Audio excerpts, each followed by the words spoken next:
Hello class, it's Joe Johnson, ED560, our video project.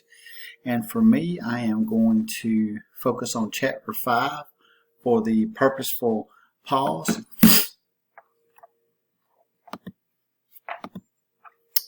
And for me, really my focus for doing this is because sometimes I get busy, get distracted, and not fully engaged with my staff and with really, just kind of everything in general.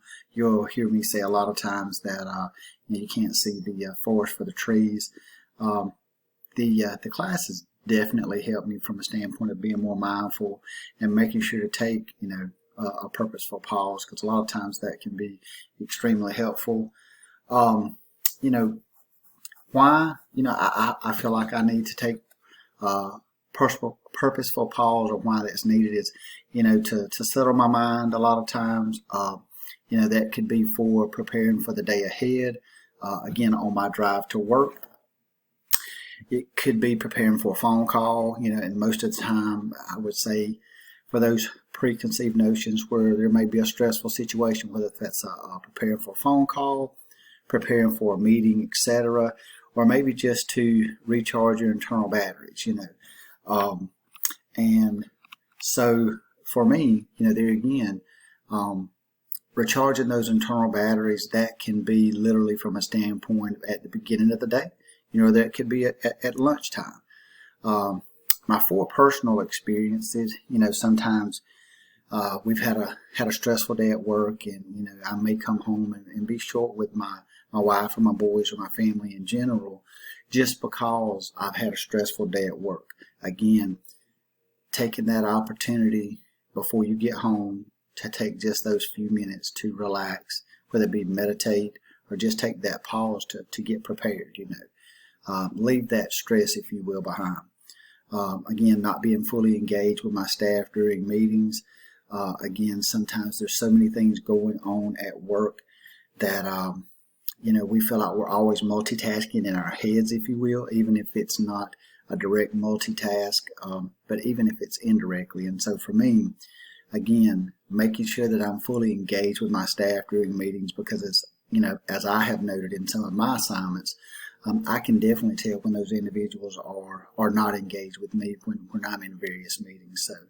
So reacting to situations versus thinking my answer through or response through, again, taking that purposeful pause, whether it may be a phone call, whether it may be responding to an email or what have you, just taking that second to think things through can make a huge difference. Because again, if we react versus respond, again, once that is kind of finished, if you will, you can't take that back, right?